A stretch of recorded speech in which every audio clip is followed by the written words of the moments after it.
Israel is in a state of war. Families completely gunned down in their beds. We have no idea where is she. As our soldiers are fighting on the front line, but the general perception is something that certainly needs to be fought as well.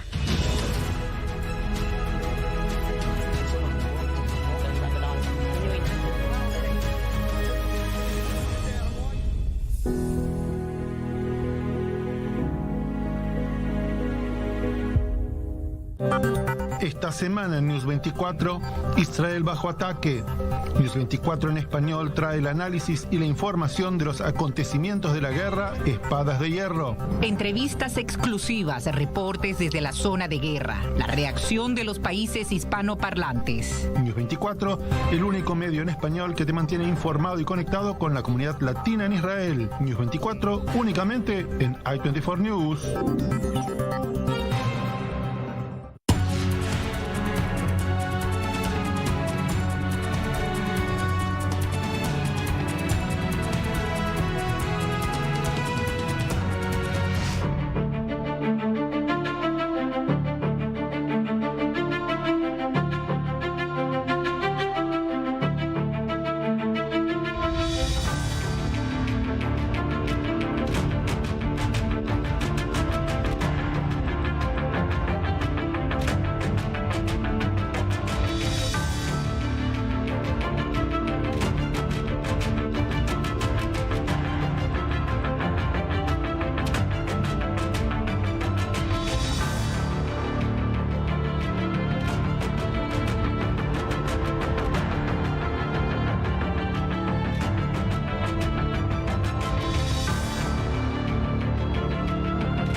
Well, welcome to or back to this special broadcast on I-24 News. It's day 47 of Israel's war against Hamas.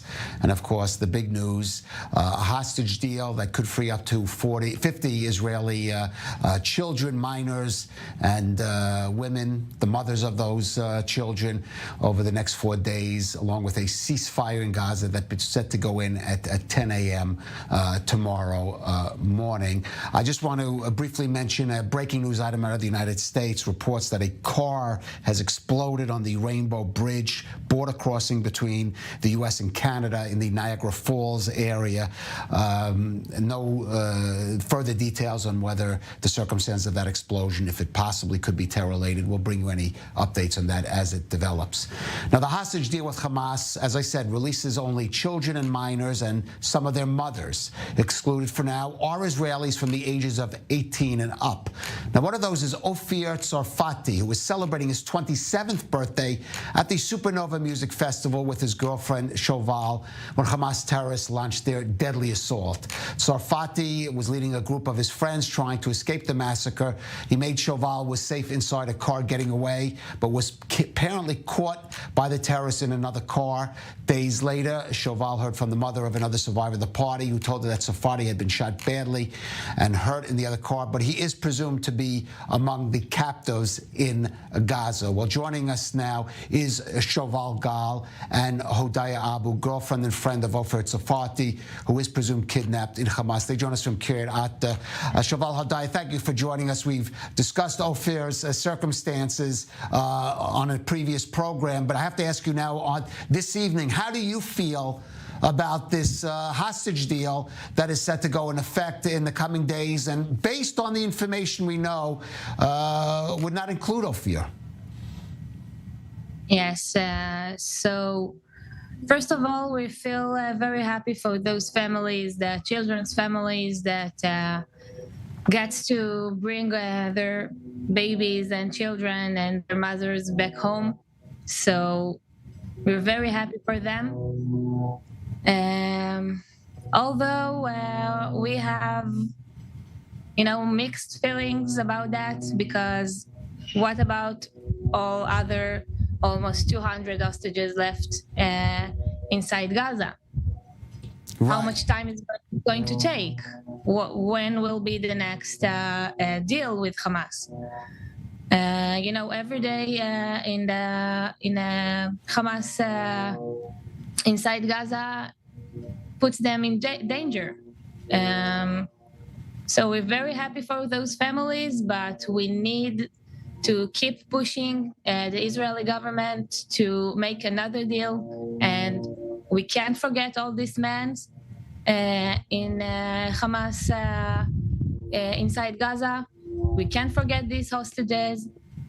We need to bring them all back home. The government promised us they will bring all hostages back home, and we need them to do that. Right. Now, of course, one thing that people, even for those hostages, have demanded is at least some word from representatives of the Red Cross, for example, about the condition. We mentioned that Ofer likely had been wounded in the attack. Maybe what's your message then? Because we know the Red Cross will be picking up these hostages from Hamas. Will we at least have access to some of the areas where they're held? So maybe your message specifically also for the Red Cross and the international community on that score. Yeah, so after 47 days that the Red Cross did not want to get inside Gaza and take care of our hostages, we're happy they're doing it finally. And our message is, I think most of the hostages are injured, but I can tell you about Ofer that we know he's severely injured. We don't know where is he injured. We don't know what his health condition is right now. We're not 100% sure that he's alive right now, but we have that faith and we believe in him. We know how strong is he, but we need the Red Cross to visit them and to take care of them and make sure they are still alive and they're getting their medicine or anything they need right now. So we need the Red Cross in our side. All right. This is the message. Sure. All right, Shoval Galan, Hodai Abu, thank you for joining us. And of course, we join in your wish for the safe return of Ofer Tzarfati and all the hostages, every last man, woman, and child being held in Gaza. Thank you for joining us this evening. Thank you. And our message, just to make sure that we need all hostages back home. We can't forget about the man that is still there. And we need to bring them all back home. Tomorrow they're gonna release the children and their mothers, but even their father is gonna stay there inside. So we can't forget them. Not the young people, not the soldiers, not the men. We need everyone, every single one back home. No, absolutely. That is the main message, certainly, that should be said this evening, even amid the joy for those that potentially will be coming home in the next couple of days. Thank you for joining us again on I-24 News. Thank you very much. Good night. And joining us now in studio, Gonen bin Itzhak, a former agent of the Shin Bet, Israel Security Agency, or Shabak as it's known. We're also joined from New York by Dr. Michael Oren, the former Israeli ambassador to the U.S., also former deputy Israeli minister and member of Knesset. Gonen, you have up-close experience with Hamas, with members of it. A big question people ask is, can it be trusted to carry out the terms of the deal it's said over the next 4 days? No, I guess we can start and say no, we cannot believe them, but they have their own interests. So I guess in order to release prisoners and to gain some points for them, we understand. We see how the deal is written, and we understand what's important to Hamas. They want to show Palestinians that they release prisoners because the prisoners issue is a big issue among Palestinians. They want the drones to stop flying 6 hours a day because they need the time to rearrange their power in the Gaza Strip. And I guess, the next few days we'll see how it works. I'm sure that along the way we'll see that Hamas, as usual, they're not going to do everything they said. They're not going to be trusted, but this is right now our chance to bring back some of the people, the children, the mothers. I think it's extremely important to bring them back home. Every one that we can dig out of the hell of Hamas tunnels in Gaza, it's extremely important. And we'll see in the next few days how it's going to fold out. Michael, as Gordon makes clear, this is a gamble for the government and a difficult decision it's had to make, slowing the momentum of the offensive in Gaza, agreeing to the release of 150 Palestinian women and minors, some of them who have committed terror attacks, violent terror attacks. We say children, minors, some of them 17-year-olds that committed terror attacks. It's a tough call. Let's talk about it. You in government, you're a Knesset member, deputy minister. How it must be difficult for anyone in government to make this call at this time. I think difficult is an understatement, Kalev.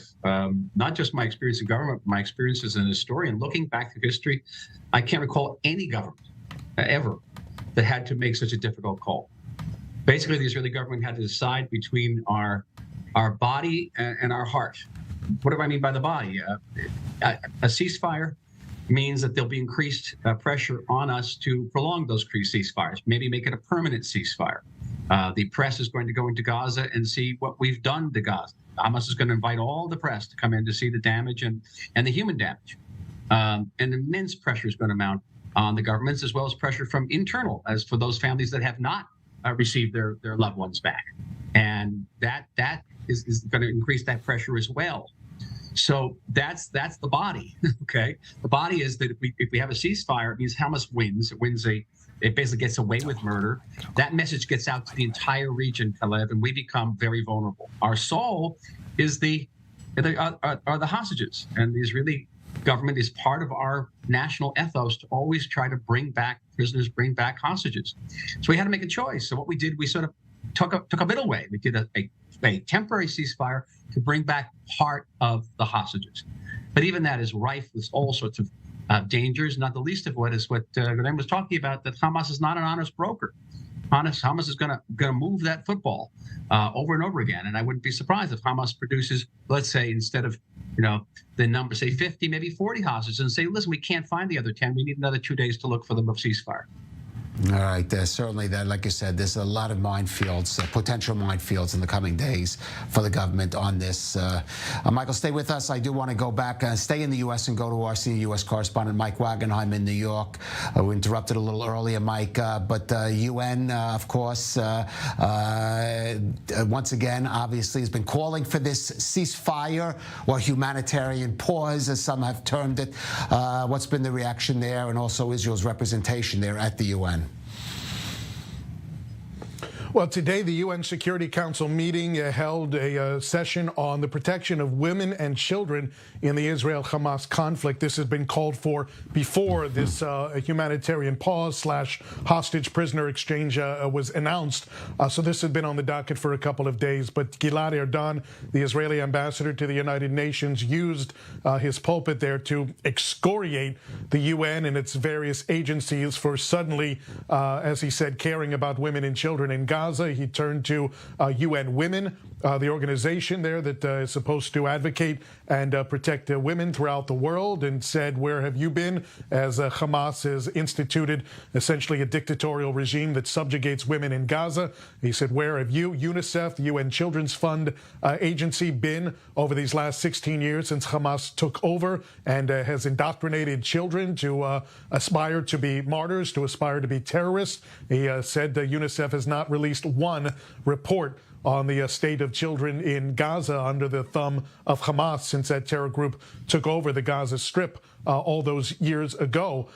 He said, listen, essentially to the UN and to the various agencies, you don't seem to expend any time or energy taking care or taking any concern for the women and children in Gaza unless a situation arises such as this one that you can turn and try to blame Israel for the suffering of those Gazan women and children. He spent the entire 5 minutes essentially that he had up on the days there at the Security Council, just going from agency to agency, representative to representative, ripping them apart essentially for only using this opportunity to suddenly aspire to care about the women and children of Gaza. There's been no official reaction yet from most of the UN member states in terms of this particular announcement that came about earlier today. UN Secretary General Antonio Guterres and the Special Envoy for the Middle East Peace Process from the UN, Tor Wennesland, released similar statements praising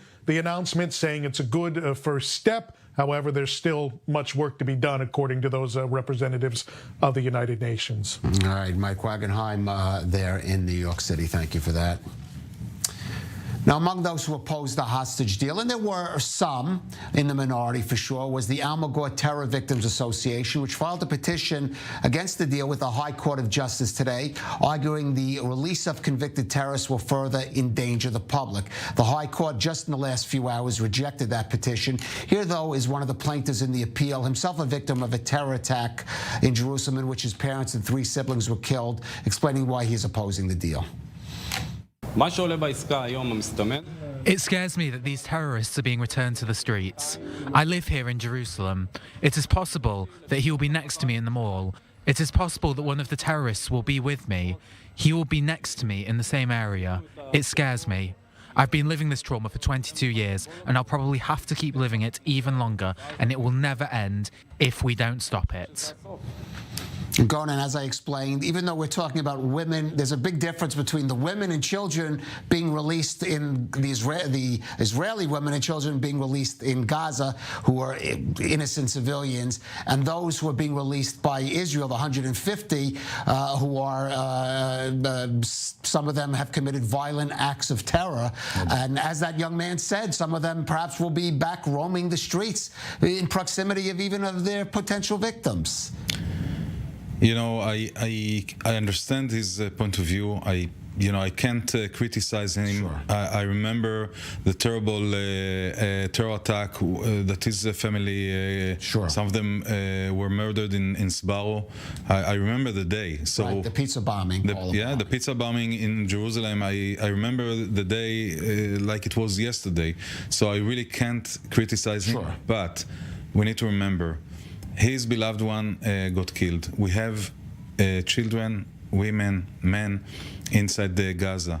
We take a risk, but I always need to remind IDF and our soldiers, they need to be our defense shield, not vice versa. The children and the women and the innocent people that were kidnapped into Gaza are not the defense shield of the army. So we take risks. After or before the Gilad Shalit agreement, Yoram Cohen, at that time he was the chief of the Shin Bet, said that Shin Bet will know how to deal with those people that will be released in the deal. It didn't happen. Right, some of them, of course, became the leaders. Yechi Sinwar, others become the leaders of the Hamas in Gaza. We, as Shin Bet, we failed. We promised something, and we didn't stand for this promise. But still, when we remember what happened with Ron Arad, when you have a chance, especially when we're talking about babies inside the tunnels of Hamas, We need to release them. We need to take the risk, but we need to change something in the way we deal with Hamas and terrorism after October 7th massacre. All right. Well, certainly that is a process that is already undergoing in Gaza and will continue after the ceasefire. But let me go to you, Michael, because as we heard from Mike Wagenheim there, Antonio Guterres, who's been very critical of Israel, saying, well, this is a good first step. And that is one of the issues here. This is a precedent being set for a ceasefire or a humanitarian pause, and one can imagine there'll be just pressure more. Israel has less concern about the UN, but perhaps from the Biden administration saying, okay, you did 4 days, now do 4 months or beyond that. Yeah, now that we've established that we are open to a ceasefire, even a limited ceasefire, now we're just going to be haggling over the price. Shades of George Bernard Shaw. And that, the first step toward what, Kalev? Toward a permanent ceasefire, which is Israel's defeat and Hamas's victory. Therein lies the great challenge here. It's a massive challenge. How, after 5 days of quiet, the world has seen Gaza, when the world is now internalized that we're willing to agree to a ceasefire, when Hamas understands that we're willing to give a ceasefire in return for hostages, how then do we renew the fighting? And keep in mind, Hamas is never going to release all the hostages, because once it does, then we could just flood those tunnels or set them on fire and Hamas is dead. So the hostages will remain the ultimate human shield for Hamas. So it is a conundrum. I think, again, that's an understatement. It's basically a nightmare that no government in history, to my mind, has ever faced. And Hamas has understood our primary weakness points. Our weakness is also our strength, our great love of human life, of Jewish life, our need to defend ourselves against existential threats. It understands that. It is insinuating itself between those fears and those interests, and it is an immense challenge. I'm hopeful because that's my nature. But again, situation extremely complex. And challenging days ahead. Michael, going to stay with us. We were supposed to hear, we are expecting that a briefing, an address by Prime Minister Netanyahu and the other members of the War Cabinet this evening. But we are getting reports now that right at this moment, Prime Minister Netanyahu is having a phone conversation with the U.S. President Joe Biden. And presumably that's going to delay that public address. But I-24 News will bring it to you when it happens. But staying in the U.S. for a moment, we have seen pro-Palestinian demonstrations erupt into violence several times during this Israel-Hamas war, but this is not new, and it's not the first time. Back in 2021, a Jewish New Yorker was viciously beaten outside Times Square in the open by Palestinian supporters. One of the assailants was sentenced on Tuesday for that hate crime. Our senior U.S. correspondent Mike Wagenheim was at Manhattan Criminal Court, and he spoke with the victim.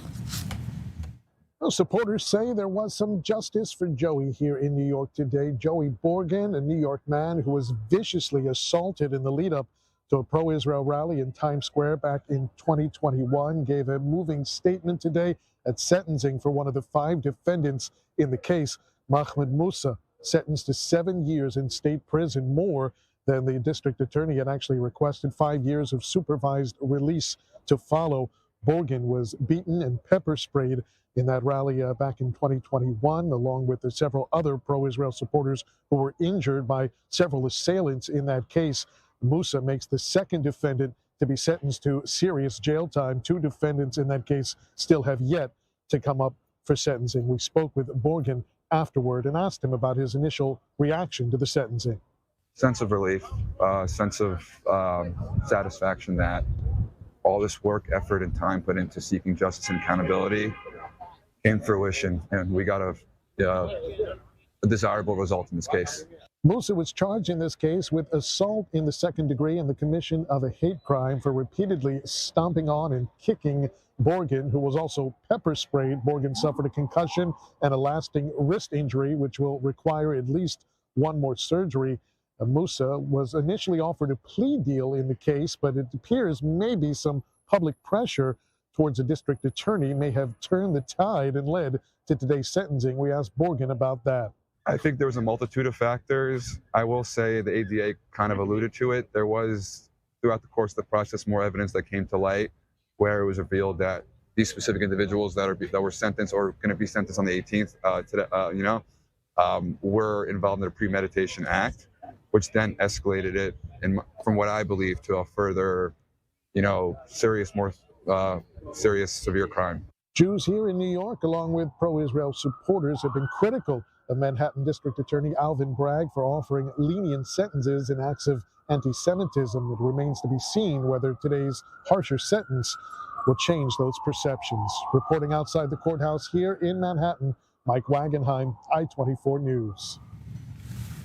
And Michael Lauren, a reminder that a very similar incident just in the past few weeks in Los Angeles led to the death of a 69-year-old Jewish man. So clearly, whatever lessons were learned here, were not taken by all of those involved in these kind of incidents. You're in the U.S., you're in New York. You're talking to people there. What is the mood there and the feeling with the surge of anti-Semitism that we've seen in the U.S.? Grim and frightened. I've traveled all over the United States. I'm on a 10-city, 14-day tour for United Hatzalah, an emergency fundraising. And I should mention that the American Jewish community generally, not just about Hatzalah, all the emergency funds are just overwhelmed with the contributions. And again, I've almost never seen anything like this, the outpouring of generosity and support and unity among Jewish groups in this country and this country's Jewish community with the State of Israel is quite inspiring. But having said that, what I'm seeing all the time, Kalev, is fear. Someone said to me the other day, one of my dearest, oldest friends in New York, saying, it's like 1938. Where am I supposed to go? Where can I move? I said, move to Israel. She said, my mother will have a heart attack. But that's the feeling here, that the anti-Semitism in this country has reached a level where no Jew feels completely safe. And that is a particularly poignant on campuses. I've now visited the Columbia campus. I've spoken to students at Cornell. They all feel the same way, that the administration is not defending them, and they feel threatened. Many students at Columbia said they would never have gone to Columbia had they known that they would encounter this type of intimidation. I gave a speech at a Florida university, and I'm not exaggerating. I didn't have a dozen policemen. I had dozens and dozens of policemen, plainclothes, uniform. I had a full armored car escorting me into my lecture and out. And I've lectured at dozens of colleges. I've never experienced anything remotely like that. It's like, being literally in a war zone. And many American Jews feel that, they feel more secure in the State of Israel, even if it's being rocketed, than it does in New York. Now, I take away a couple of conclusions for this. American Jews are learning to defend themselves against anti-Semitism, both on the legislative, on the financial level, withholding donations to these universities, for example. They're fighting back. But some of them will be considered making aliyah, Kalev. And I think the State of Israel has to ask itself whether we as a society are ready to absorb a significant wave of new immigrants. Yeah, well, I think one thing Israel has shown that even under the most dire conditions, I'm thinking back to the years following the War of Independence, it was ready to accept new immigrants, but of course some have struggled. But Michael Lauren, Dr. Michael Lauren, Gonen Ben Yitzhak, stay with us. We are going out for a brief break, just a few minutes, and we'll be back with more on this special coverage, Israel's war against Hamas, Day 47, when we're back.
Israel is in a state of war. Families completely gunned down in their beds. We have no idea where is she. As our soldiers are fighting on the front lines, but the general perception is something that certainly needs to be fought as well.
Welcome back to this special broadcast on I-24 News. Just a couple of breaking news updates.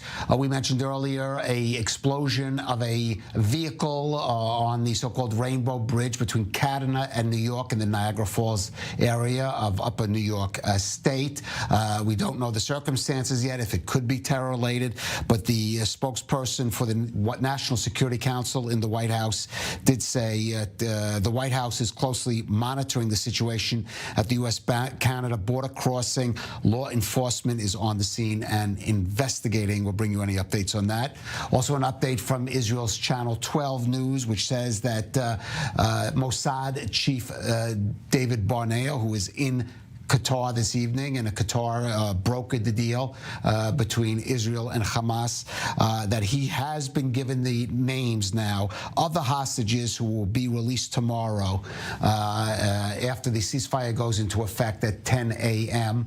The government has previously said that first it will inform the families privately about those names, will not make them public prior to release, not to raise expectations, and if in fact Hamas does not carry out its plans. Now, according to reports in the Israeli media, this will be the procedure for receiving hostages from Gaza. First, Hamas will hand over hostages to Red Cross representatives in the Gaza Strip. Red Cross representatives will then go to the Rafah border crossing with Egypt, hand them over to representatives of the Israel Defense Forces. Once in Israel, the freed hostages will undergo an initial medical examination. Then they'll be taken to various hospitals, a half dozen hospitals in Israel. They will be allowed there to meet with family members. There will be evaluations by security officials if the freed hostages are in condition for an initial debriefing. If not, those debriefs will take place at a later date. Well, still with us is former agent for the Shin Bet, the Israel security agency, Gonan Ben Itzhak, and from New York, Dr. Michael Oren, former Israeli ambassador to the U.S. And Gonan, I would imagine those debriefings we just talked about, the Shin Bet would be taking a leading role in that process. Give us an idea what the kind of information, if those hostages are in condition to speak, what will they be looking for? What kind of information? They're going to ask about people that are behind, if they know about other hostages that are held alive back in the Hamas tunnels. Any piece of information about people that are involved, the names of the guards, and places that they can mention. I think the most important thing is who is back in the tunnels, in the hands of Hamas and alive. How, I mean, again, as I said, there's going to be medical officials and security officials will take part in that. But of course, it's going to be a difficult balancing act between wanting to get information that could save any lives and also dealing with the psychological condition of these returnees. And we need to remember, many of them maybe don't know what happened to their parents, to their beloved ones. Their reality stopped October 7th massacre. They don't know what happened later on. And it will be very difficult, to bring them back and tell them and show them the tragedy that happened after they were taken by Hamas. So I guess that psychologically it's going to be very, very hard to deal, and we hope that they will come in a good physical condition. We don't know how they were treated by Hamas, so maybe even physically they're not going to be. Right, and we do know of some hostages, unfortunately, were murdered by Hamas. Were murdered by Hamas. Yeah. Yeah, this is going to be difficult. Michael, one other aspect of this deal is the question of the Northern Front and Hezbollah. According to reports or statements that we're told that Hezbollah officials have given to Arabic media, they say that they'll honor that ceasefire outlet takes place in the south. I had a guest early in the studio, Brigadier General Relik Shafir of the IDF, who said that may not be to Israel's advantage to let Hezbollah simply turn it on and off when it decides when it's going to attack Israel. And that's going to be a tough question about how, when there's no official formal ceasefire, how to react to events there on the northern border. Exactly. And I think you may recall kind of several weeks ago when we started interviewing about the war, I suggested that we should be attacking Hezbollah first and containing Hamas. Hamas wasn't going anywhere, and Hezbollah represents a threat that's about 15 times greater that of Hamas. And I know that there were people in the defense establishment, including the Minister of Defense, Gallant, who agreed with that position, but it was overturned by the government, by the Prime Minister. And I think it was also encountered a tremendous amount of opposition from the Biden administration for fear that those carrier strike groups would get involved in an active war. But having said that, if we go into a permanent ceasefire, then Hezbollah will get away with it. They will get away with having fired missiles at us, killed Israelis, including an American, Ofer Balva, young man who left Rockville, Maryland, to go up and join his Miluim unit up north, gets away with it. And we are going to be not in an easy position in terms of our deterrence power, which will be highly, highly eroded. As I said before, it is why we participate in the joy, we share in the joy of the families that are set to be reunited with their loved ones. There are a tremendous amount of fears here, a tremendous amount of dangers. And the greatest one is that we will be pressured into a prolonged ceasefire, not only in the south, but in the north as well, and a return to the status quo ante at a time when we don't have the deterrence power that we once had. All right, gentlemen, stay with us. I'm going to jump to our Owen Alterman, keeping the focus on the hostages. Our Owen Alterman is there at what's become known as Hostage Square at the Tel Aviv Museum, opposite IDF headquarters. And again, it's got to be mixed emotions there, Owen. We've been told reports just in the last few minutes from Israeli media that the names that are going to be released in the initial tranche, presumably tomorrow, have been given to the head of the Mossad, David Barnea, there in Qatar, and of course those won't be made public until after the release, and this is going to be some moments of agony for some of the people there in that square. You're absolutely right, Kalev. There's obviously 50 set to be released. Everyone understands who is in the category of those set to be released and who is not. But even within that category, obviously there's a difference in terms of whether your loved one will be released on day 1 or day 4. There's obviously much more certainty if it will happen tomorrow. But at any rate, Kalev, everyone is just waiting because the names won't be passed along until the releases have been made. At any rate, as you can see around me, still plenty of people here at Hostages Square. You may be able to see behind me that empty Shabbat dinner table that has become an emblem of the struggle to bring them home here in Israel and around the world. And you may also be able to see people behind me with the posters of those who have been held hostage. Again, those posters themselves haven't become a symbol of the struggle. But Kalev, even in a best case, over the next 4 days, there will be 50 who will be released, and there will be 80% of those hostages who will still be left behind in the tunnels of Gaza. Potentially, some of them up to 50 more to be released in the days following the 4-day period. Of course, that remains to be seen. But even in that case, more than half of the hostages still left behind in Gaza. Obviously, a very difficult situation for all of the families involved, and Kalev, for the many, many activists who have gathered around them to help them in their journey and in their struggle. All right. Thank you, Owen Alterman there at Hostages Square. A little more information on that phone call between President Biden and Prime Minister Netanyahu.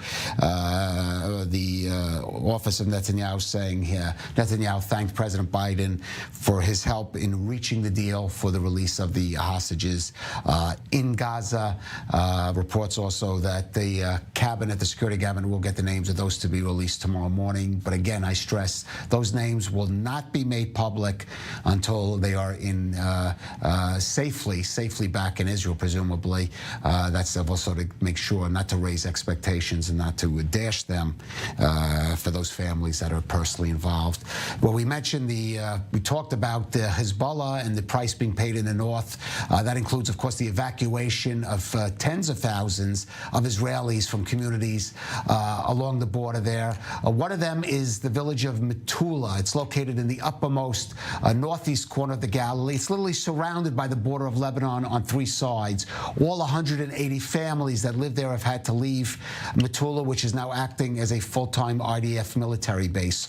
Our Emily Francis had the chance to go into that militarized zone with community leaders the other day and gives us a close look at this village, which was founded by Zionist pioneers in somewhat hostile country there more than a century ago.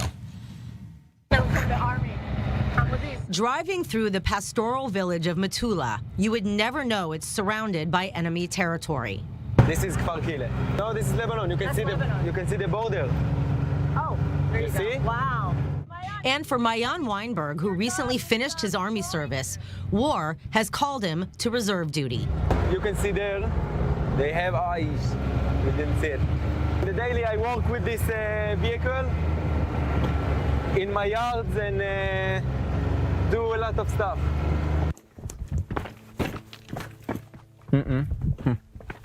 That's it. Mayan is making the rounds in Metula, while the 2,000 residents are evacuated. What is it like being here right now when everybody's evacuated and you have Hezbollah people, you can throw a stone and hit them? That's how close the Hezbollah people are not new to me. I can show you my phone. It's all with stones and with Hezbollah before. This is weird to be in Metula because I can't go home to my parents' home. I can't go to my apartment. I can't walk around in Metula. Metula has become a full-time military base for the IDF during the war, where almost daily Hezbollah sends short-range anti-tank missiles. All the windows were broke here and here. And IDF soldiers are needing to respond quickly. This is the tanks work, right? It's they drove like in, out. They're using Nuntet anti-tank missiles. Their range, I think, is about 4 kilometers, something like that. So it's very close in proximity, right? So you need to utilize and make sure that it's effective. So they're aiming it on houses. So only this morning we had a direct hit on a house, Gino family. One of the many farms in Metula, which has been an agricultural hub for over a century. You like kiwi? Ooh, thank you. Try it like this and then... There's an interesting story because we were trying to get some of our young people to come and help take out the fruit because, in a week or two, this whole thing goes to waste. And we were working on that and we actually had people volunteering and willing to come and whatnot. And then a night before, we got a situation very close to this area. So everything was locked down, you can come in, you can come out. The fact that we are here now is actually pretty unique. Metula is the northernmost city in Israel. We're the only village in Israel surrounded in 3 directions by the border of Lebanon to the east, north and west. The only way into Metula is from the south. Founded by nearly 30 pioneer families in 1896, you could feel the history, with original stone homes and buildings still standing. And nearly half of the original family's descendants still live here. Usually it's full of life and it doesn't look like this. Clearly you had a lot of IDF tanks coming back and forth. We have a beautiful, beautiful community. Yeah, beautiful. Please come visit us when the war is over. Yes, we will. And so that's Lebanon right there. Yeah, that is why we cannot move further from this point because we're going to be revealed and it's, we like you. So we want you to stay safe. Sababa. Bye. During times of peace, Metula is also a popular tourist destination for nature lovers. So normally when we're not in this situation, you could just wake up and you take a walk, you can drink coffee and you just look at this view every morning. Not bad. You can look at this view still now, but in normal days you can look over this way, over those ways in the normal days to Lebanon. You can see from here a UN base. You see this? Oh. That's a UN base. This is UN base. And what are they doing? Now, hiding. When you stand there and you look towards Lebanon, it's a beautiful country. I want to think that there are some beautiful people over there that also suffers from the fact that Hezbollah and Erdogan forces are taking over and hurting their prosperity and their right to live peacefully. These days, it's the IDF that is using the local community center as their military command center, with eyes and ears looking at what is happening on the other side of the fence. There is a game of youngsters from Lebanon coming into one of our spots over there and then using the laser tags and just pointing at you when you are walking or just, hanging up laundry to dry. And then you get a red point. Funny to them, less funny to us. When this war is over, many will come home. But the question remains whether they will ever feel totally secure. If someone has to leave, it's Hezbollah. This is our land here, and our community for 127 years. We will always stay and be here.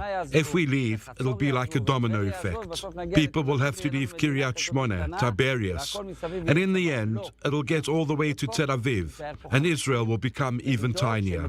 This isn't an option. I'm not looking at it's like, or we or them. It's just us, the best we can do. I want to live here because I think here you can be the perfect life you can live in Israel. We need to see a significant act of security and safety. We need something real to happen, something that comes with visuals, right? You can't just like react, and then the dust, comes down, and then they're, okay, it's over, go back to your houses. That will not happen. In Metula, Emily Francis, I-24 News. Well, Metula is a beautiful place, and if anyone who's been there knows, and anyone who hasn't been there should pay it a visit once this is over, and it is safe to go back. We do have an update coming out of the United States now. Fox News is reporting, citing some governmental sources, that the car explosion at the border between the U.S. and Canada was indeed an attempted terrorist attack. There were a lot of explosives in the vehicle. Apparently, at one point, it jumped lanes and went into the opposing lane and then blew up there at the border crossing between Canada and the United States. And we don't have any of the facts about this, but perhaps not surprising given what's happening. But this looks like it was a serious incident, and certainly attempt. It does, and I think that there are reports of at least 2 people that got killed during the event. We don't have much details about it.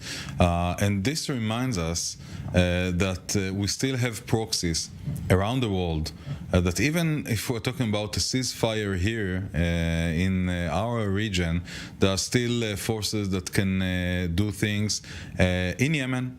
Okay. As we saw today with Yemen firing a cruise missile at a lot that was intercepted by Israeli Air Force jet. Israeli Air Force jet, and they claimed already, they said that they're not going to be obliged to any ceasefire. Syria, the same. There are also all kinds of groups there. And I won't be surprised, again, we don't have details, but if in the end we learn that there is some Iranian connection to what happened today in the US, on the border of the US and Canada, Iran is a cancer of terrorism to the world, and I think this is what Dr. Oren said earlier about dealing with the Hezbollah. This is one of the things that we should think of, because this is not going to finish by just a regular ceasefire. Right. Well, let me go back to Ambassador Michael Oren.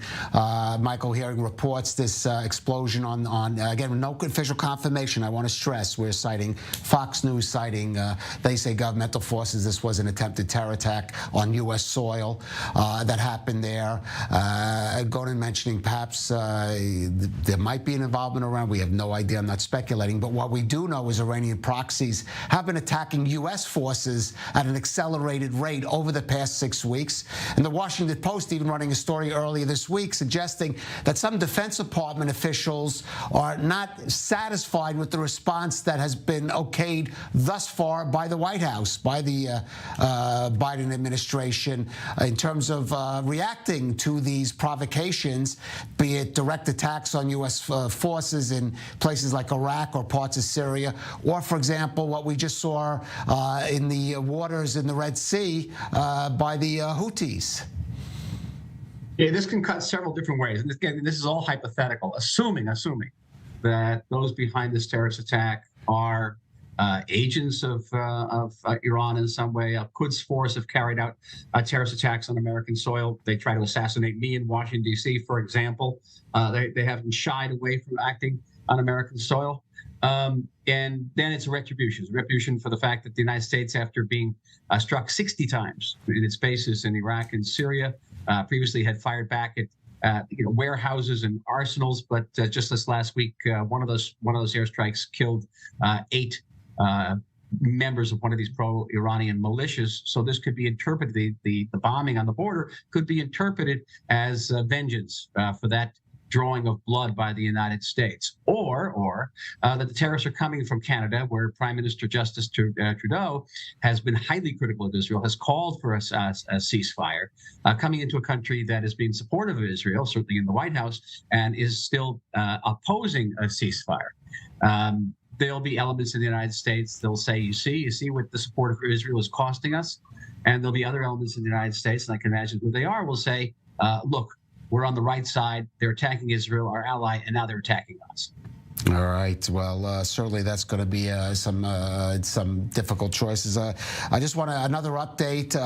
There was a announcement from the White House saying that U.S. President Joe Biden spoke with the leader of Qatar, Emir Sheikh Tamim bin Hamad Al Thani, to discuss the deal to secure the release of hostages taken by Hamas on October 7th and the latest developments in the region. There'll be a readout soon, released soon. Again, reminding us, Conan, of the role being played, the central role being played by Qatar here, and a difficult difficult circumstances for Israel, how to now react, because it did collaborate with Qatar in some ways of boosting up Hamas over the years with those cash payments being made into Gaza, some of which we have to assume Hamas has used to develop its military capabilities, and now having to rely on Hamas as a mediator,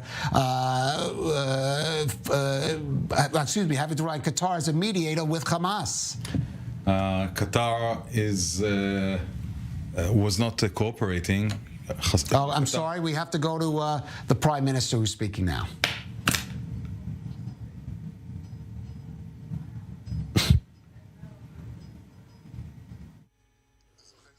Citizens of Israel, in the beginning, I'd like to appeal to the families of the hostages, our brothers and sisters.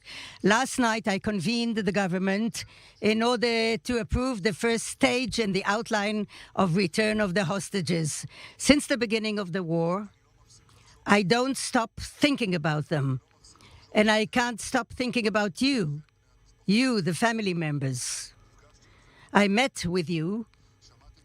I heard from you what you're going through. I heard from you about the nightmare, about the agony, the uncertainty, the worry to no end. When I meet with you, you link the pictures of your loved ones on your chest, and I and my colleagues look at each of these pictures. These pictures are a decree to act. Since the beginning of the war, in fact, we are acting tirelessly in order to bring them home, to bring all of them home. And when I say all of them, I mean all of them, including Ron and Adar, Abera and Hisham, the MIAs. We defined the targets of the war to liquidate the Hamas, to release their hostages, and to ensure that the day after Hamas, it will no longer be a threat to Israel. We said we're going to act in order to create the conditions to return the hostages, and we did. What paved the way for this outline is the combination of two big efforts. The first effort, a massive military pressure endlessly on Hamas. I want to praise the IDF and the Shabak for the fantastic job they do in order to create this pressure. The second effort is the political pressure to release our hostages. We held a very rigid negotiations, and in order to improve the outline, I just spoke again to the President Biden. I thanked him for acting vis-a-vis the brokers, and in fact, we did improve the conditions. The combination of the military effort and the political effort actually made the ground to return the hostages, and I believe this will enable us to bring more hostages later on.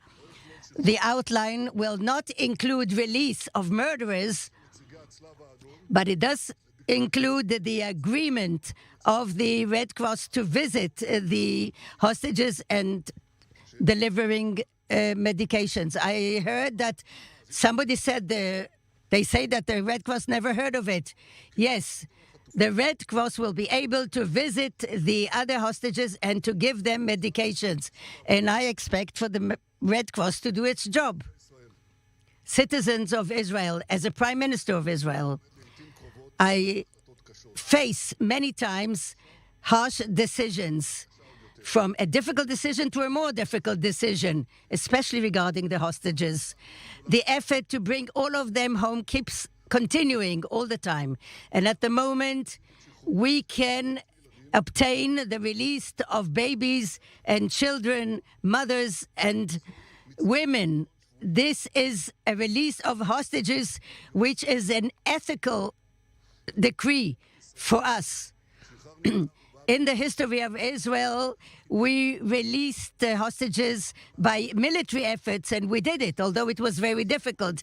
It happened at the Savoy Hotel in Sabena and in other cases. Even in this war, just a few weeks ago, when we released with the military action the soldier Orit Magidish. But not always it's possible to have military operations, and that's why we're not waiting. We are taking advantage of every opportunity to release our hostages, because bringing them back is a holy mission. The IDF and the Ministry of Defense are supporting it, and they kept saying that the security of our forces is going to be ensured during the truce, but the intelligence will continue.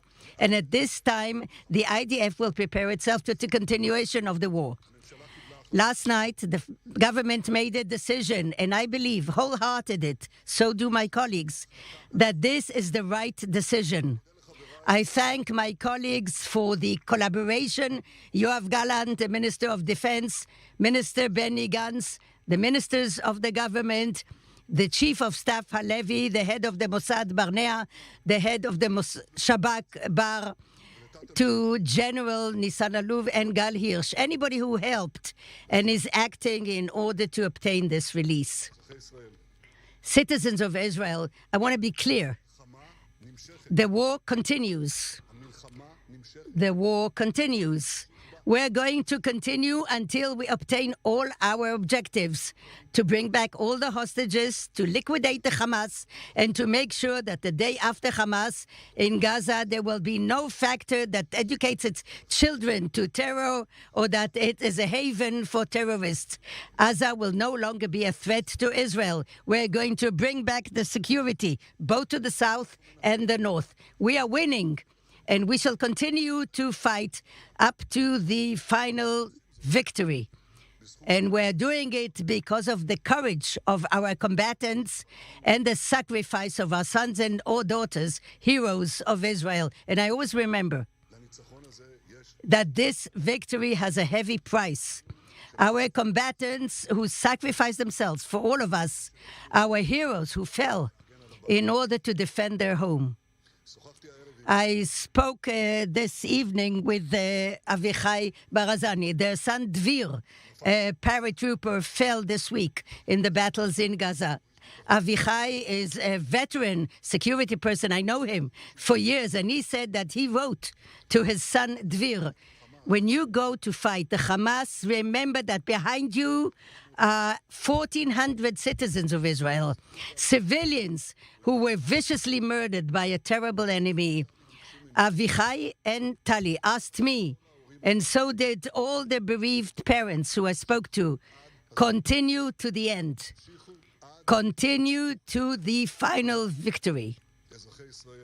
Citizens of Israel, I'm standing here this evening in order to say something very clear to you.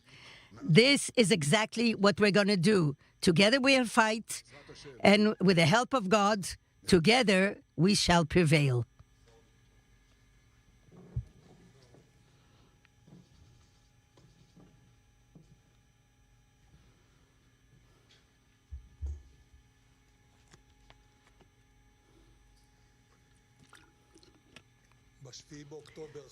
On the 7th of October, Hamas waged a war against the state of Israel.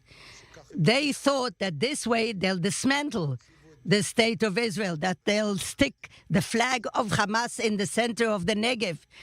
that through the brutal murder and the atrocious things they did, they will bring about the fact that the state of Israel will lose its will to continue to exist or to fight. They made a mistake, a very grave mistake. The result is going to be the dismantling of the Hamas organization. The day Hamas did those atrocious acts, it determined the fate of Gaza and of Hamas. Any end picture of this campaign has to include two very definite aspects. One, dismantling of Hamas as a military and governing body, and the second, returning of all the hostages to the State of Israel. I'm committed to it, so is the Ministry of Defense and the Army, and we are going to hold up to this mission. Almost a month, the IDF forces are acting within the Gaza Strip in a very determined, accurate, and lethal way. It is done with a combination of forces from the air, by sea, by land, according to the intelligence of the Shabak, and the result is decisive. We are obtaining two very important objectives. One of them, we are dismantling the Hamas organization as a fighting military body. We hit the commanders, the terrorists, the infrastructure on the ground and underground. Every day we find dozens of items that testify to who the Hamas is. We find terrorists who are investigated, and it's a great success. But in this whole thing, we also obtain something else. When the forces of IDF maneuver in the area, they bring about the conditions that enable an outline of agreement to release hostages between us and Hamas. And this is the reason for which I recommended to the cabinet to maneuver in depth into Gaza. Hamas understands only force. The more your achievement is greater, so is your chance better to bring back the hostages. We're talking about subhumans, about vicious murderers, but they understand force. And I hope that with the help of God, we will release the hostages and show the world the Israeli force and the capability to bring an outline, which is one that brings back hostages home. In every step of the IDF advancing in Gaza, they improve the chance to bring the hostages back. I hope that the outline that was finalized will in fact be implemented. The outline we obtained is better than the outlines that we had the last week. It happened because we deepened our activity, and the results on the days before, and especially last week, the results are much better, and I hope they'll be reflected in the next few days. I hear the trepidations that many of the people have by the fact that we're going to stop the war. And I say here, I and the IDF, the Shabak and the entire security system are committed to complete the war until we achieve its objectives, liquidating the Hamas and bringing back the hostages. All this I realized yesterday as well, before the meeting of the government. And side by side, the very correct solution to come to an outline of returning the hostages in the next few days, I insisted and I required to have a special section which deals with what will happen the day after the days pass, after the hostages are back. And the decision that was taken unanimously was that we continue the war in order to implement its targets, to bring back the hostages and to eliminate the Hamas organization in the Gaza Strip. The state of Israel committed to it, so is the IDF, the security system, and I personally am committed to these two things. This evening, I also have thoughts which are thoughts of difficulty and happiness side by side, of sadness on the one hand, agony, and on the other hand, of relief. I am happy and relieved that with the help of God, we shall release hostages to their home. But I also look at those who we will not succeed to release this time. And I'm saying, first of all, we're committed to bring them home. We shall continue to deepen our activity as much as needed, both in order to enhance the pressure on Hamas and also to obtain the release of additional hostages until we bring everybody who was abducted back home. The women, the children, soldiers, men and women, boys and girls, elderly, Holocaust survivors, all of them. This is my personal commitment, and I will persist until we reach this goal.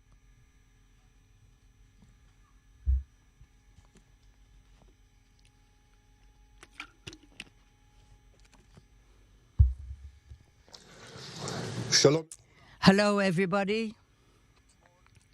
Yesterday, we made a harsh but correct decision. A decision that has a responsibility to determine fates, and definitely it can save lives. Honestly, this was one of the most difficult decisions I ever made in 40 years in which I served this country.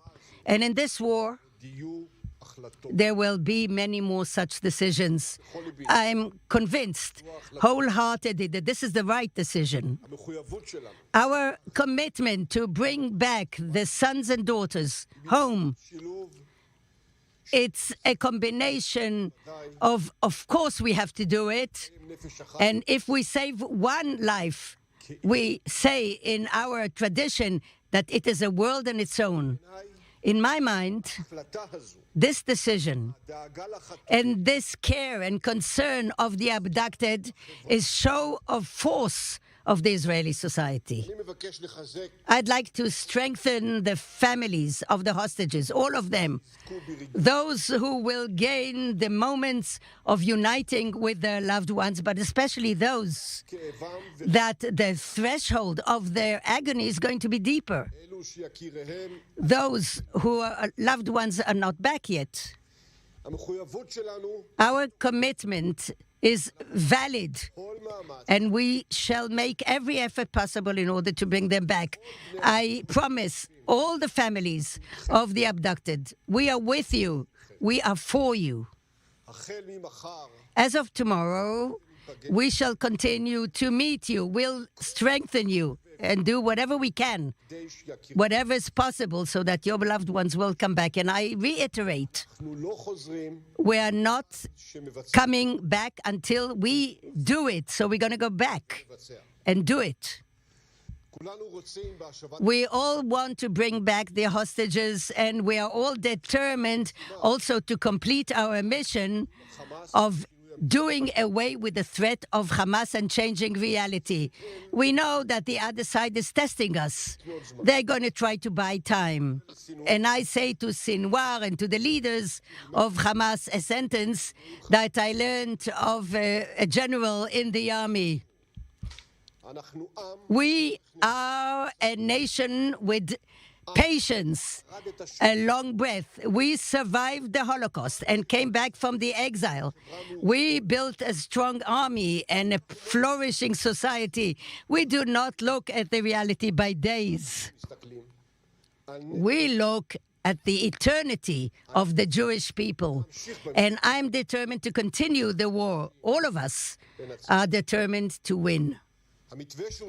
The outline that was approved yesterday, and to which, with the help of God, we're going into, doesn't divide us into right and left, religious, secular, Jews, Arabs, Druze. This outline is a reality that was imposed on all of us. Some people think that the truth and the outline are not correct, and I respect their opinion. It's not a simple choice between good and evil. It's not the good guys who want the hostages to come back or the bad guys who want them to be left there with the Hamas. There is a complex dilemma which we are facing, and a leadership that took the best decision possible. Also, people who think we made a mistake are part of this nation, and all of us are going to make sure to remain together, united, and to prevail. Before I conclude, we are now in front of a truce in the south, and we're looking at the other fronts as well. The IDF are fighting, even in this minute, in Gaza, with heroism, and dozens of soldiers are all over the borders of this country. We're all strengthening them. We are prepared for the continuation of the war. In this context, Hezbollah, that lost a lot of its people and made tens of thousands of Lebanese to leave their home, has to know that what's happening at the moment in Gaza and what happens now in the north of Gaza can also happen in South Lebanon. What happened to Gaza can also happen to Beirut. We are aware of the attempts of Iran to challenge us. We will know how to act with the proxies and with the senders. No jeopardizing of anything in Israel will be unanswered. My brothers and sisters, citizens of Israel, we are facing complex day vis-a-vis vicious enemies. We are facing harsh decisions. We'll go through these days with common joint responsibility. We shall prevail together. We shall win together. We'll continue to build and to develop our country, the only country, and the beloved one. Thank you. Questions from Channel 13? Tomorrow we'll start the first phase of the release of the hostages. In a good scenario, 4 days are going to pass, and then what? How can you ensure that at the end, after the 10th day, the fighting will go on and will not enable Sinwar to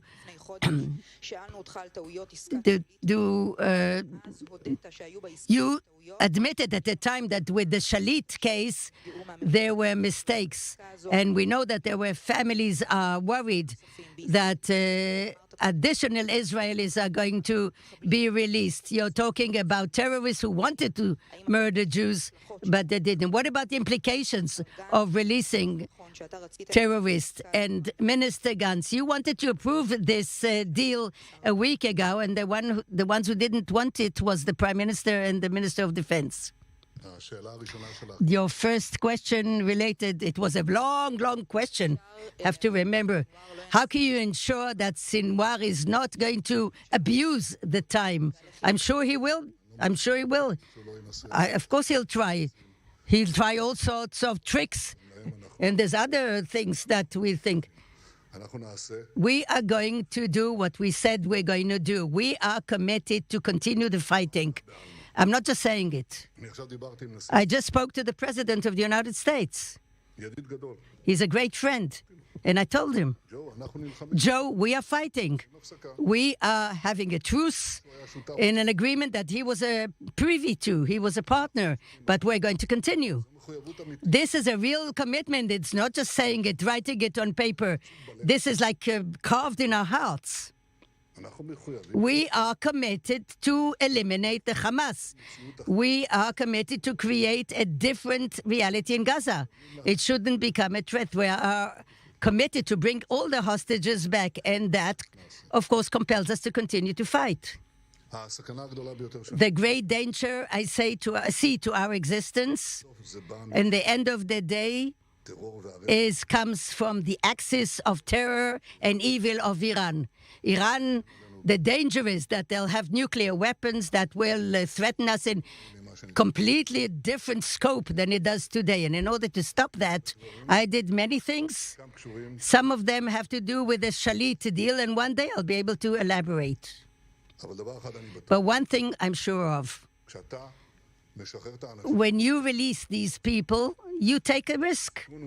The risk, we're not talking of murderers, you're right, you're talking about bad people, evil people, young people, women who are evil. And we will do everything possible in order to ensure, as far as we can, that they will not harm people. And that's the price we're paying in order to bring back, we hope, if it doesn't go wrong, the deal, dozens of children with their mothers and women as a first phase in this outline. And I sincerely hope that there'll be more than 50, but I cannot commit to that. I think that throughout this whole operation, to my mind, release of hostages is the supreme cause. The fight against Hamas is important and necessary and will continue for a long time. But with your permission, I think that we have to say that it doesn't matter what my opinion is, where I did lead, if I did say something last week or not. I want to explain to the public at home and also to you, the press, managing the war and the cabinet of managing the war and the fate of the hostages and the war are not a reality program on TV. This one said one, the other one said two. Irrelevant. These discussions are important. They are critical. They touch human lives, and this is the way we're going to maintain them. I take responsibility to what the cabinet is doing, according to my opinion, or even if it's not. I think this is what the Israeli citizens are expecting from me. Channel 14. Good evening, Prime Minister. I want to ask, what are the borders of the ceasefire? Let's say an organization, I don't know, launches a rocket, or by mistake, say it's lightning. And do you consider releasing also murderers, terrorists in the future? And Minister Gallant, are they going to sign that they're never going to go back to terror? What if they don't? I don't think that there's a point to elaborate now what we're going to do in this case or another. The IDF is looking into many possibilities, many more than what you mentioned. And we are taking this into account, and we are preparing to any opportunity. We don't go into it with the rosy spectacles. We know exactly who we're facing. This is an enemy, I said it, an enemy that holds a baby. President said it to me. He said it to me. An enemy that holds a 9-month-old baby who doesn't even speak or walk, and they're holding him as a hostage. So you understand who we're dealing with here. We're preparing towards all the possibilities. It's not going to do us any good to start elaborating about every detail and also what we're willing to give or not willing to give. We can do it if you want a TV program, but believe me that we're talking about it in the cabinet. And I think we'd better keep these considerations at this point a bit covert. Everything that has to do with the release of hostages and the war itself, there are heavy ethical issues here, and my judgment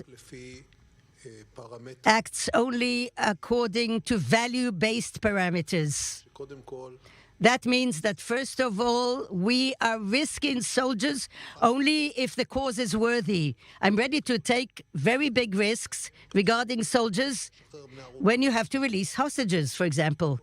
I have the ethical power to do it, and I still never sent soldiers to a more dangerous place than that I was ever before. So I feel comfortable with it. But when we talk about ethics that have to do with the release of children and women, then you have to weigh what's at stake. And I think that what we did to think about who is going to be released and what is the price we pay, I think that's very significant. What actually brought the real weight is not who we are releasing, but the pressure we waged on Hamas. They wanted a truce in order to breathe some air, while we are really crushing them on a daily basis. That's what brought the achievement. And I hope that there'll be other achievements in the future. You're going to chase them away from Israel? The consideration where these people are going to go has to do with the decisions of the security forces. They will decide according to the government. Channel 11. Thank you, Prime Minister.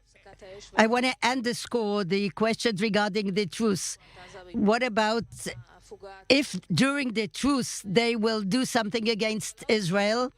And Hezbollah said they're going to hold fire to abide by the truce. Is that an opportunity for Israel to do something about North? Did you give any secret promise to Biden, to anybody else, not to take advantage of this for the North? Minister Gallant, we heard some quotations of Ismail Haniyeh, who are bragging that Hamas is going to continue to rule Gaza after the war as well. Is our target continuing to be as we thought before? We didn't give any commitments. We want to bring back security to North and to South, and we'll do it in an educated manner. You had another one? Yes, I wanted to ask whether the truce will stop if they will shoot at our soldiers. First of all, the soldiers have a permanent command. If you face a threat to your life, act. You don't need a political decision for that. That goes without saying. That's a permanent command. As for the other things, obviously, we did all the scenario possible. The IDF know exactly what's happening there. But you have to understand, we are interested to bring back all the hostages according to the outline. Or maybe more than that, but we don't give them a check without any open check to do whatever they want. Of course, that's not the situation. We're going to do it in an educated manner. After the days we allocated, we go back to war. Maybe we'll have to do it much earlier. Maybe there'll be a violation and this, we're not going to stand there like sheep. We're going to do whatever we can so that this outline will take place. But if it's violated, we'll know exactly what to do. Sorry.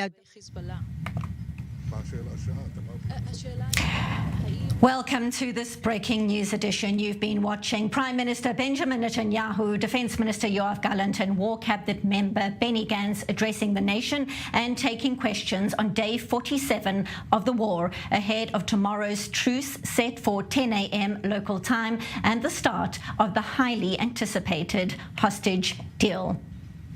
So for more, we welcome to studio International Affairs Analyst Dan Perry, former Europe and Middle East editor at the Associated Press, the former chairman of the Foreign Press Association in Jerusalem and managing partner of Thunder 11. And we welcome to studio Ambassador Danny Danon, member of the Israeli Parliament in the Likud party and former Israeli ambassador to the UN. Gentlemen, thank you both so much for being here. Ambassador, I'm going to start with you. An extraordinary moment in the history of the country, an extraordinary moment in this war. We could hear in the voices of the leaders when they spoke just moments ago, it was a difficult decision, a tough decision to get to this moment, to agree to this truce and this hostage deal. Your feelings on the deal right now? We are not facing an easy decision ahead of us, and we heard the Prime Minister about this current decision. But we have to remember that we're going to have dozens of hostages in the hands of Hamas, including babies and entire families, even after this pause. We have to be focused on the goals, and the goal is to eradicate Hamas, period. That is the main goal. We should not forget it every morning. At the same time, we will continue to do everything we can, and we just prove that we are willing to pay heavy prices to bring back the hostages. But the main goal should be that the complete elimination of Hamas maybe they will feel empowered tomorrow, Benita, when they will get out from the bunkers, they will refuel their bases, they think that maybe there is hope for them. So I'm telling them tonight, there is no hope for you.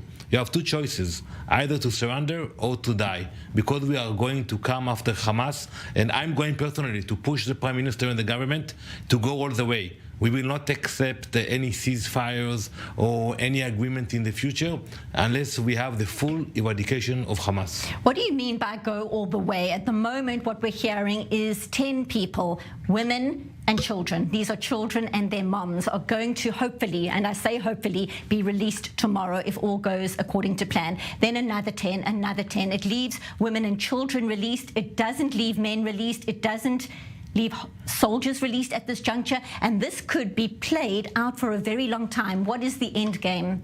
So as I said earlier, the end game is to eradicate Hamas. We are going to do it parallelly with the efforts to release the hostages, but it doesn't mean we're going to forget why we started this war. It was an unprovoked attack, and we are determined to make sure that there will be no presence of Hamas militants. We're going to demilitarize the Gaza Strip completely. So it's not going to be easy. It's not going to be short. And I'm also telling my colleagues in the international community, don't be mistaken. Don't think that because of this pause, maybe there will be end of the war. It's only the beginning.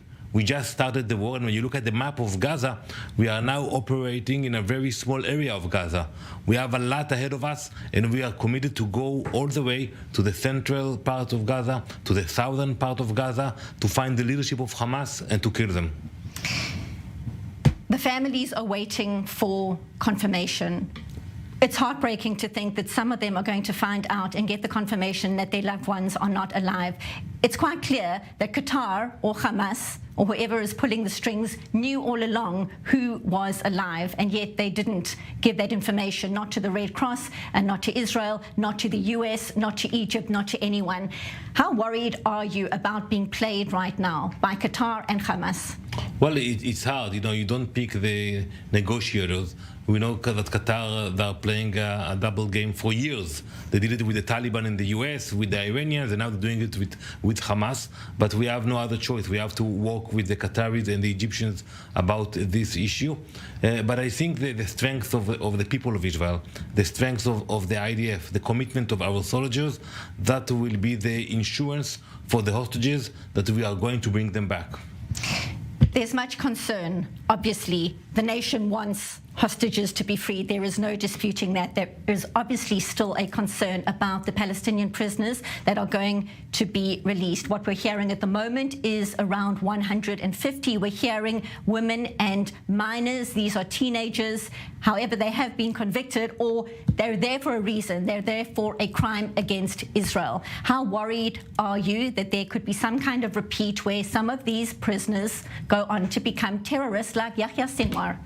So we should be worried. That's part of the price I mentioned earlier. As you mentioned, Benita, most of those people are not going to become peace lovers.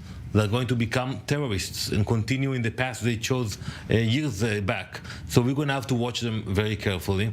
And if we will have to, we will arrest them. We will kill them if they will go back to the path of terror. But indeed, that's part of the price we are paying in this deal. We are paying very heavy prices, both on the issue that you mentioned, also the security of the soldiers on the ground. It's not easy to keep tens of thousands of soldiers in Gaza while you have a ceasefire, but we decided to pay that price. If the truce is violated, in other words, tomorrow at 10 o'clock, all being well, these first group of hostages will hopefully be coming via Egypt back to Israel. But if there is some kind of violation by Hamas, what does that mean? Well, we have to defend our forces. If somebody is going to target soldiers tomorrow during the pause, the soldiers will react. They will not sit like sitting ducks in Gaza. I hope it will not be the case. And we know that sometimes Hamas don't have full control of everything that's happening in Gaza. So we are going to be on high alert from tomorrow morning. Danny Danon, member of the Israeli parliament in the Likud party and former Israeli ambassador to the UN. Thank you for being here. The heart of the nation is with the hostages and the families of the hostages. We wait for good news. Thank you for being here in studio. And now we continue with our focus on the latest developments, and we take a look at some of the comments a little bit earlier on in the day on the way forward for Israel. Let's take a listen. Only this specific area is more than 300 meters of a tunnel. So this area goes directly outside of the hospital, approximately to one of the areas outside, maybe a mosque, maybe an apartment, and it's blocked. It's blocked and sealed. They knew that we were going to come here more than a month ago, and they sealed it. And now we're going to see the infrastructure of the tunnel. This tunnel is a complex tunnel. It's not the ones that we know. It's more convenient for long living, like you have toilets and you have rooms that were built in order to contain people. But this room is an operational room that had communication with electricity provided from the sources of the hospital, meaning the hospital is providing electricity. This room was evacuated and all the gear was evacuated. I guess it was evacuated when they knew or understand that we're going to enter into Shifa Hospital. This is the blast door, the one that we opened, where we have seen in the movie that we reached to the blast door. We took us time to open it. We were making sure it's not booby trapped. These blast doors allows them to prevent blasts by our Air Force, meaning it can maintain the preservation of parts of the tunnel to be protected, and also it's part of fighting. So if an enemy reaches to the door, you can fight him through the door. So it's a really sophisticated mechanism in that sense, designed to fight. And all this mechanism above us is a hospital. Above us, patient, wounded, doctors, all being a human shield for this tunnel system here at Shifa Hospital. The latest evidence from IDF spokesperson Daniel Hagari sharing this footage. IDF soldiers inside that terror tunnel complex under Shifa Hospital, showing how it extends under the Qatari building in the hospital complex. The latest evidence coming from the IDF. And now we continue with our focus on the hostage deal as we keep on unpacking the latest developments. The first group of 10 children and mothers expected home hopefully on Thursday after that deal was secured overnight, as we heard a little earlier in the broadcast, an agonizing wait for the families wanting to know more. So now we welcome Ilan Dalal, whose son Guy Gilboa Dalal was abducted during the music festival on the 7th of October. Ilan, thank you so much for speaking to us. Unimaginable time for all the families of the hostages, more than 7 weeks of hell. We saw the images of Guy being abducted. I can't imagine how you're feeling right now. How do you feel to start about this hostage deal? Well, for us, the best deal was, of course, to release them all. But we welcome every hostage. Every life matters. We just take who we can get out right now, and get the other hostages after this deal is done. I'm sure that our government and the army will do everything to get them out. We're looking at the pictures right now on the screen of your sons, and we know that at the moment it looks like children and mothers are being released first. It leaves, of course, a longer wait for the males in captivity, the soldiers in captivity. But is there a sense of hope now that the process to release the hostages is hopefully starting tomorrow? How are you feeling on that front? Of course. Of course, it's a big hope. We see now that military pressure do the work, and the opportunity to release the captive came only after the military pressure did its work. So I believe after this session of captive release, the military will continue with its pressure, and this is eventually what will bring us the opportunity to release the other captive. A massive relief, of course. How do you feel knowing now that the Red Cross finally is going to be getting access to the hostages? We heard Benjamin Netanyahu saying just a short while ago that the Red Cross needs to do its job. It's bizarre that it's taken so long for this to happen. Your feelings on that front? Well, we know that the Red Cross tried to do its job, but the Hamas didn't allow it to. I hope that now after they agree about that, the Red Cross will be able to do its job and we will get some information about the hostages' condition. This is very important to us. Of course, and we know that there are young people and elderly people as well, people needing medication. So certainly a huge relief knowing that the Red Cross is hopefully going to go and do its job, as Benjamin Netanyahu put it. Now, we know that Guy was with his brother Gal at that festival back on the 7th of October. How is Gal doing? How is all the family doing through these unimaginable 7 weeks? Well, it's getting harder and harder every day. We just see him at pictures all the time, and actually we're just longing to hug him again and smell him and not to see him in picture because it's very, very difficult. We are treated. We are surrounded by good people that helps us get through these very tough times. And we are trying to stay optimistic because we see that things are happening, and we have a great hope that our son will come back home soon. And very briefly, just tell us a bit more about Guy, his character. We're looking at pictures on the screen right now. Tell us about your son. Guy is a charmer. He is such a good boy. Wherever he goes, people just fall in love with him. He is such a good boy to his mother. He never let her worry. All the time announce where he is. Send pictures, I'm coming, I got here, I'm getting home. All the time, Imush, how are you? Imush, I love you. This is the kind of, he has many friends. He is a musician, he played the guitar.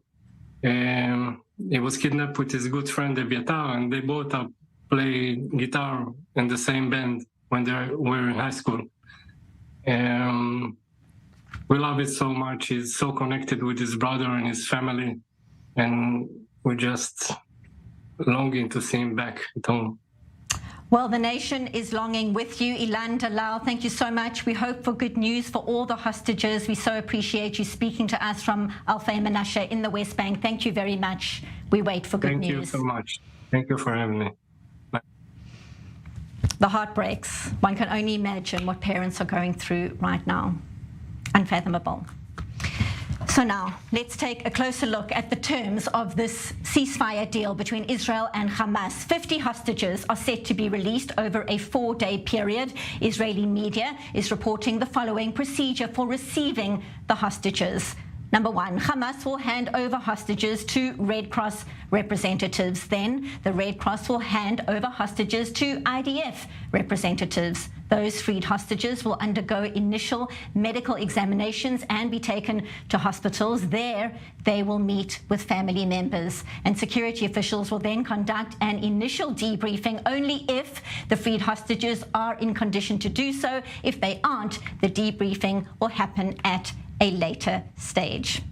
So now we welcome to studio Danny Ayalon, former Israeli Deputy Foreign Minister and former Israeli Ambassador to the US and the chairman of Silver Road Capital. And still with us in studio, thank you so much for your patience, international relations expert, Danny Perry. So Danny, Dan, we've got it all covered. I'm going to start with you. You have been waiting since the start of this broadcast when we heard the War Cabinet addressing the nation. It was a heavy heart. We could hear that these decisions came and they didn't come easily. Clearly, there are risks involved in accepting a deal like this, but this is about getting back Israelis, getting back hostages, babies, children, adults, the elderly. Your take on where the country stands right now, what this deal means for the country? The deal means that there is some hope of getting back hostages.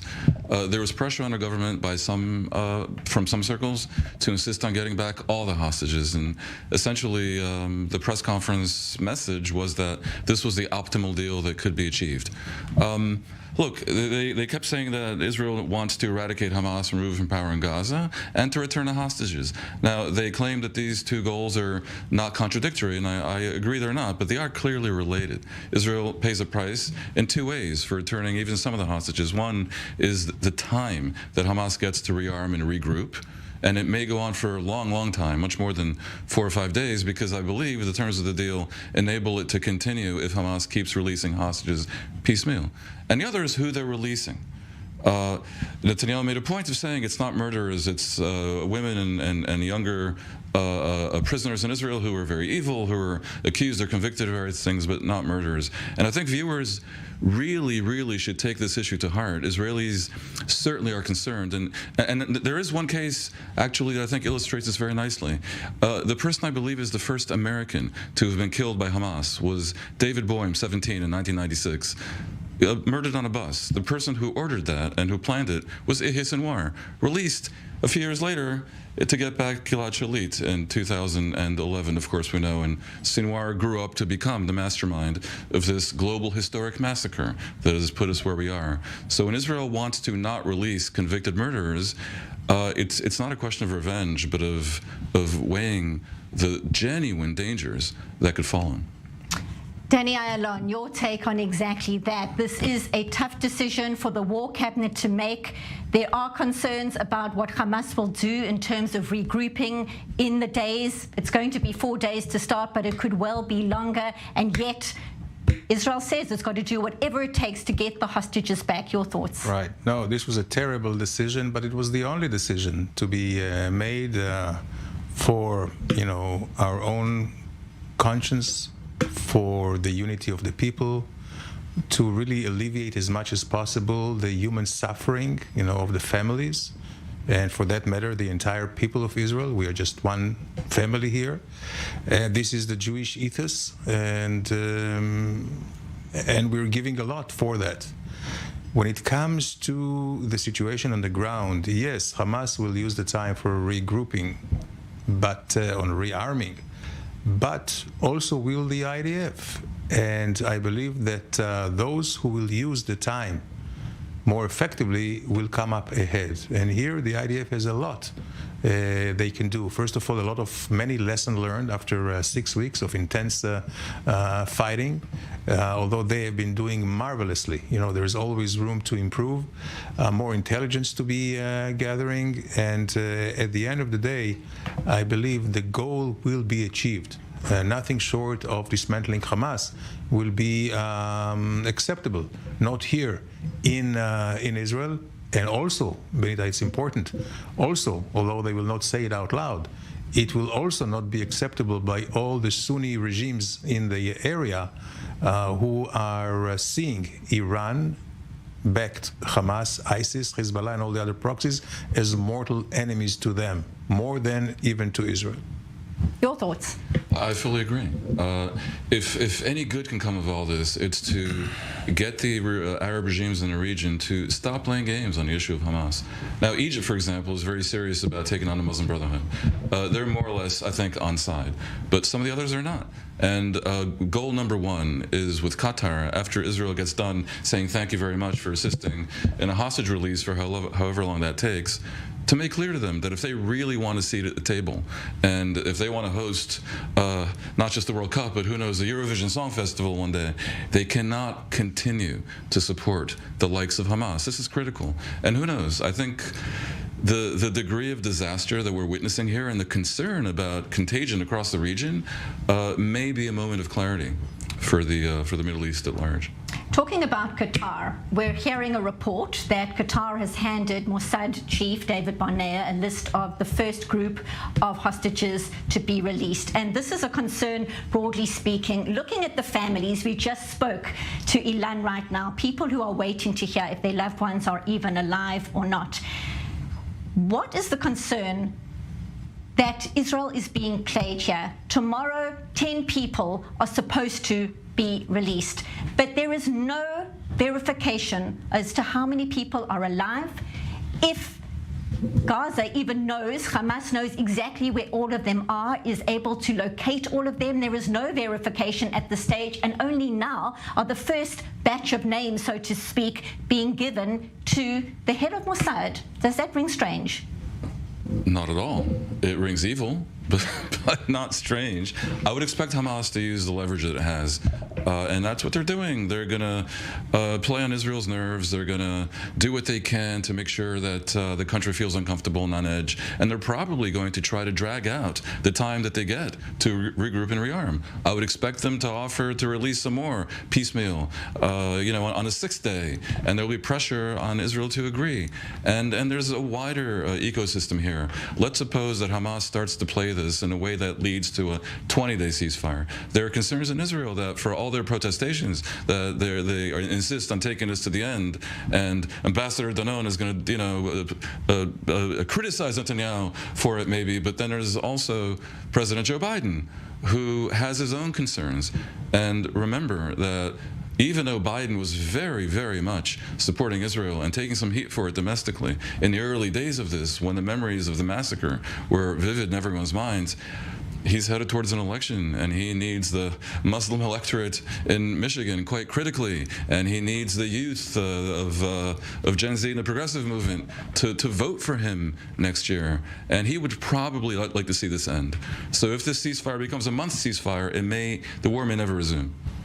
Dan Perry, Danny Ayalon, stay with us and talking about Joe Biden. Let's take a look at the latest developments out of the U.S. We cross to our senior U.S. correspondent, Mike Wagenheim, and he joins us live from New York. So you may well have heard us talking about President Joe Biden. Mike, we know he's been instrumental in securing this hostage deal and this truce with Qatar and Egypt also obviously involved. What new details are known about the pressure from the U.S. right now? It depends on who you're talking about the pressure being applied to. It seems that the pressure was really applied to Qatar to do something about the hostage situation. They are incredibly close with Hamas, but they're also seen as an ally and partner of the United States. It was, evident that Israel supporters, many of them, and some within the Israeli government, though they wouldn't say it publicly, were upset with Qatar for continuing not only to support Hamas financially, but to harbor Hamas leadership in Qatar, which has been going on for quite some time. They live a life of luxury there, while their citizens live apparently in poverty in Gaza. So the U.S. using this relationship and using its leverage with Qatar to the best of their ability to apply some pressure on Hamas to come up with a deal here. And this is a winning situation for Joe Biden. He needed something out of this. He was getting battered from the left flank of the Democratic Party, and some now recently toward the central flank of the Democratic Party for being what they say is too one-sided in this war, too pro-Israel in this war. And this was a way for him to at least pause the fighting and make sure, while at the same time, that Israeli interests were taken care of. Biden developed the secret, they called it cells, very, very small circles of leadership, very small circles of dialogue, so information didn't leak out, so the talks weren't filtered and weren't ruined. It was kept within a very, very tight circle involving Bill Burns, the director of the CIA, Brett McGurk from the National Security Council, and a very, very few select other people, making sure that messages were passed along from Doha down to Cairo and through to Gaza City and over to Jerusalem. And Biden able to come out with a rare foreign policy achievement, especially in the context of a very difficult conflict here between Israel and Hamas. And as if the families of the hostages haven't been through enough, something we've been talking about here in studio, now they have to wait each day to look at a list and see if their loved ones are set to be freed by Hamas, another layer in the psychological war. American families also waiting for news. Mike, how is this all being received there? What is the public sentiment like on the latest developments?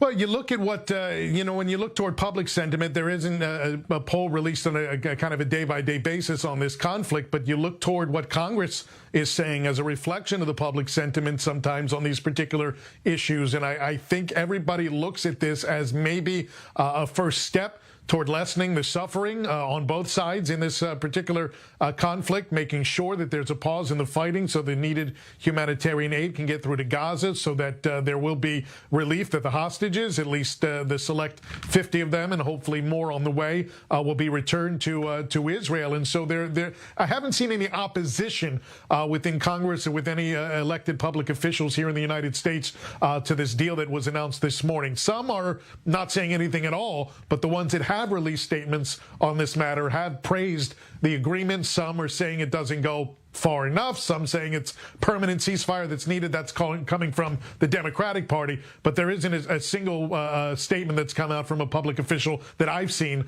that's criticized the terms of this hostage for prisoner exchange, at least that I've seen, that would indicate that Biden has made some mistake or miscalculation in negotiating this exchange.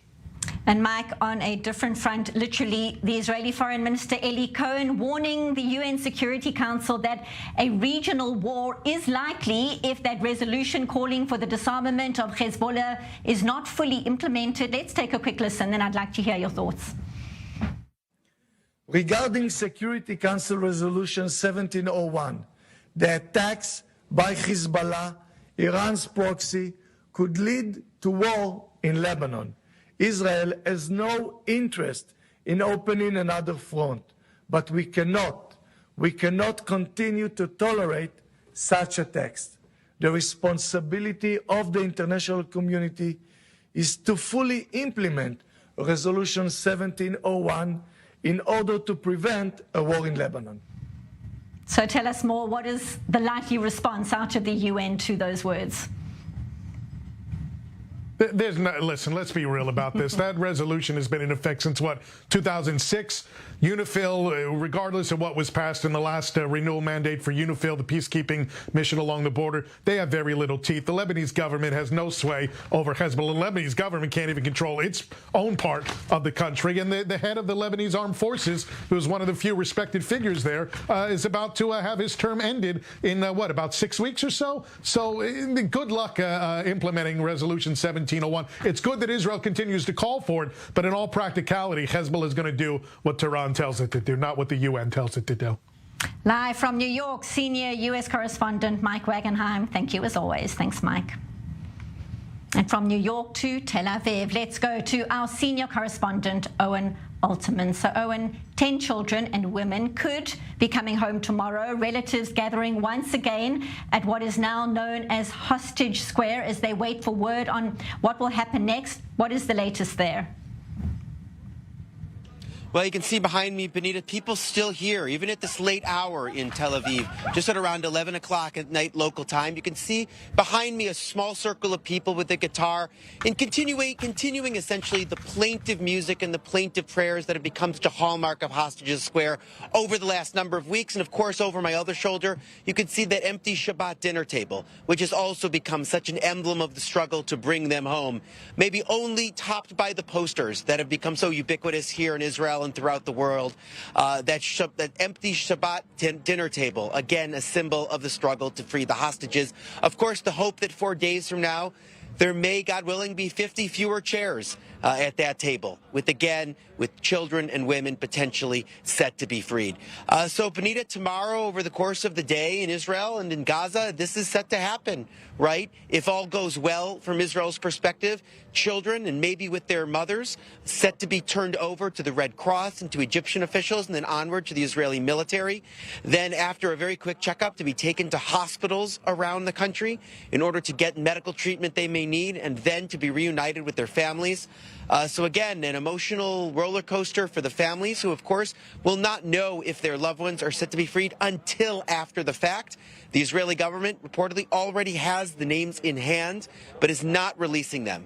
holding on to them just to make sure that the actual release happens according to the plan. Again, everyone waiting until tomorrow, Benita, starting at 10 o'clock in the morning local time to see if and how this deal is implemented. Senior correspondent Owen Alterman live from Tel Aviv. Thank you so much for that update. Dan Perry, your thoughts on where things stand right now. The nation is waiting, holding its breath, so to speak, waiting to see how things are going to unfold tomorrow, who gets to come home. It's heartbreaking, it's a heavy heart, and at the same time, there is hope at last. Your take? There will be a lot of celebration, the release of some hostages, but I think Israel is starting to understand that this will take a long time, because for however long the hostage release is spread out, in the end, the overall goal of removing Hamas from power is going to be one that Israel will have trouble letting go of. And so that has the effect of prolonging this entire affair. And of course, the other issue is Lebanon. You know, many viewers may not know, today is Lebanon's Independence Day. Now, it is indeed a day, but the independence is a fiction. Lebanon's controlled by Hezbollah, and with all due respect to the UN, unless they intend to mount an army, that resolution that the foreign minister spoke of is probably going to remain unimplemented. And this is, along with Hamas, another major problem that Israelis are starting to realize is not one they can for long ignore without potential consequences. Very briefly, the role that Iran is playing right now with Hamas and Hezbollah, very briefly. They're obviously stirring the stew as much as possible and staying true to their reputation as a troublemaker in a region who will fight to the death of its last proxy. But I think Iran itself is probably not eager to get into a war. Your last thoughts, just a few seconds to go on exactly that, the temperature, so to speak, the passions, the worries, the concerns, the emotions of the nation right now. Well, it's you know, Terry said it's gut-wrenching, but at the end of the day, it's going to be a triumph. And I'm afraid not all the hostages will come back home alive. But you know, we will have to live with it. This is a day we'll have to live with, you know, for eternity. But I think from the geostrategic situation, the Israeli situation will be much better after this. Actually, what we saw, what you showed, Benita, about Minister of Foreign Affairs of Israel, actually, there is no illusion here that UN can push Hezbollah off according to the 1701 resolution, but we're building the case. Danny Ayalon, stay with us. You're going to be with us after the break. Dan Perry, thank you as always for being here in studio. We always appreciate your insights. We're taking a very short break. Our breaking news coverage continues in just 2 minutes. Stay tuned. Thank you for watching. Back in a bit.